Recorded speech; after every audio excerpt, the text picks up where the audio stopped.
సంఖ్యాకాండము 15వ అధ్యాయము. మరియు యెహోవా మోషేకు ఇలాగు సెలవిచ్చెను, నీవు ఇజ్రాయేలీలతో ఇట్లనము, నేను మీకిచ్చుచున్న దేశ నివాసములలో మీరు ప్రవేశించిన తర్వాత యెహోవాకు ఇంపైన సువాసన కలుగునట్లు గోవులలోని దానినే కాని గొర్రె మేకలలోని దానినే కాని దహన బలిగానైనను తెచ్చి మొక్కుబడి చెల్లించుటకనియో స్వేచ్ఛార్పణగానియో నియామక కాలమందు అర్పించునది అనియో దేనినైనను మీరు అర్పింపగోరిన ఎడల యెహోవాకు ఆ అర్పణము నర్పించువాడు 30 నూనెతో కలుపబడి 2 పండ్ల పిండిని నైవేద్యముగా తేవెలను. ఒక్కొక్క గొర్రె పిల్లతో కూడా దహన బలి మీదనేమి పోయుటకై 30 ద్రాక్షారసమును పానార్పణముగా సిద్ధపరచవలెను.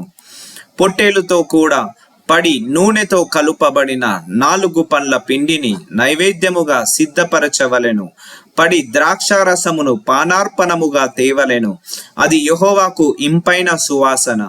మొక్కుబడిని చెల్లించుటకైనను యెహోవాకు సమాధాన బలి నర్పించుటకైనను నీవు దహన బలిగానైనను కోడెదూడను సిద్ధపరచిన ఎడల ఆ కోడెతో కూడా పడిన్నర నూనె కలుపబడిన 6 పండ్ల గోధుమ పిండిని నైవేద్యముగా అర్పింపవలెను.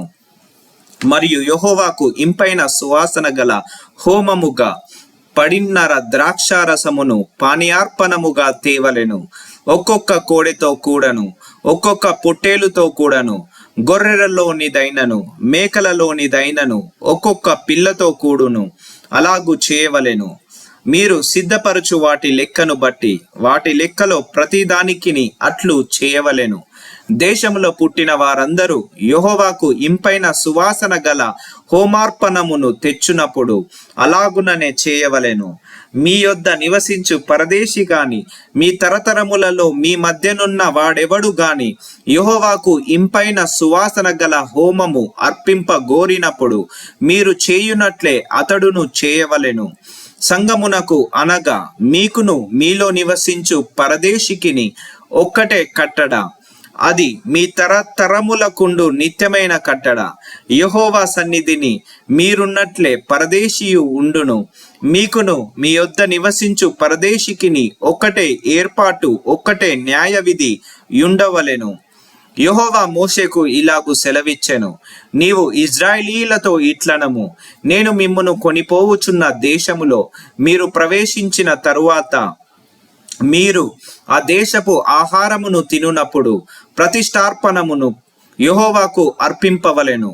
మీరు మీ మొదటి పిండి ముద్ద రొట్టెను ప్రతిష్టార్పణముగా అర్పింపవలెను.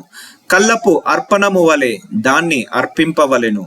మీ తరతరములకు మీ మొదటి పిండి ముద్దలో నుండి ప్రతిష్టార్పణమును యెహోవాకు అర్పింపవలెను.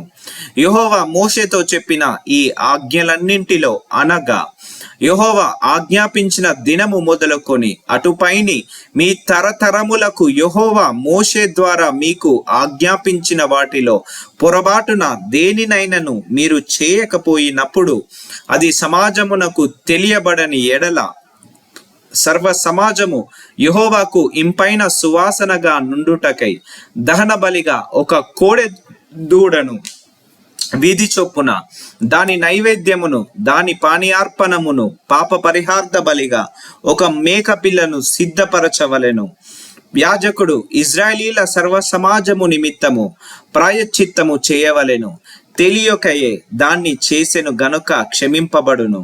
వారు పొరబాటున చేసిన పాపములను బట్టి తమ అర్పణమును అనగా యెహోవాకు చెందవలసిన హోమమును పాప పరిహార్థ బలిని యెహోవా సన్నిధికి తీసుకొని రావలెను. అప్పుడు ఇజ్రాయేలీల సర్వ సమాజమేమి వారి మధ్యను నివసించు పరదేశి ఏమి క్షమాపణ నొందును. ఏలయనగా ప్రజలందరూ తెలియకయే దాన్ని చేయుట తటస్థించెను. ఒకడు పొరబాటున పాపము చేసిన ఎడల వాడు పాప పరిహార్థ బలిగా ఏడాది ఆడు మేక పిల్లలను తీసుకొని రావలెను. పొరబాటున యెహోవా సన్నిధిని దానిని చేసెను గనుక తెలియకయే పాపము చేసిన వాని నిమిత్తము యాజకుడు ప్రాయశ్చిత్తము చేయును. వాని నిమిత్తము ప్రాయశ్చిత్తము చేయుట వలన వాడు క్షమాపణ నొందును.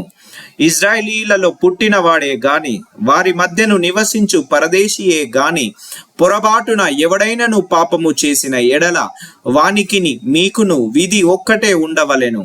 అయితే దేశమందు పుట్టిన వాడే గాని పరదేశీయే గాని ఎవడైనను సాహసించి పాపము చేసిన ఎడల వాడు యెహోవాను తృణీకరించిన వాడగును గనుక అట్టివాడు నిశ్చయముగా జనులలో నుండకుండా కొట్టివేయబడును. వాడు యెహోవా మాటను అలక్ష్యము చేసి ఆయన ఆజ్ఞను మీరినందున నిశ్చయముగా కొట్టివేయబడును. వాని దోష శిక్షకు వాడే కారకుడు. ఇజ్రాయేలీల అరణ్యములో ఉన్నప్పుడు ఒకడు విశ్రాంతి దినమున కట్టెలు ఏరుట చూచిరి. వాడు కట్టెలు ఏరుట చూచిన వారు మోషే యొద్దకును అహరోను నొద్దకును సర్వ సమాజము నొద్దకును వానిని తీసుకొని వచ్చిరి. వానికి ఏమి చేయవలెనో అది విషదపరచబడలేదు గనుక వానిలో కావలిలో ఉంచిరి. తరువాత యెహోవా ఆ మనుష్యుడు మరణ శిక్ష నొందవలెను, సర్వ సమాజము పాలెము వెలుపల రాళ్లతో వాణ్ణి కొట్టి చంపవలెనని మోషేతో చెప్పాను.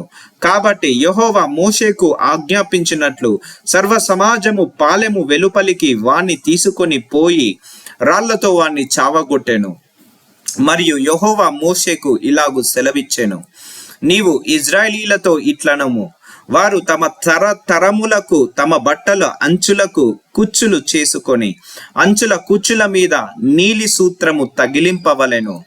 మీరు నా ఆజ్ఞలన్నింటినీ జ్ఞాపకము చేసుకొని మీ దేవునికి ప్రతిష్ఠితులై ఉండునట్లు మునుపటి వలె కోరిన వాటిని బట్టియు చూచిన వాటిని బట్టియు వ్యభిచరింపక దాన్ని చూచి యెహోవా ఆజ్ఞలన్నింటినీ జ్ఞాపకము చేసుకొని వాటిని అనుసరించుటకే అది మీకు కుచ్చుగా నుండును. నేను మీకు దేవుడనై ఉండునట్లుగా ఐగుప్త దేశములో నుండి మిమ్మును రప్పించిన మీ దేవుడనైన యెహోవాను నేనే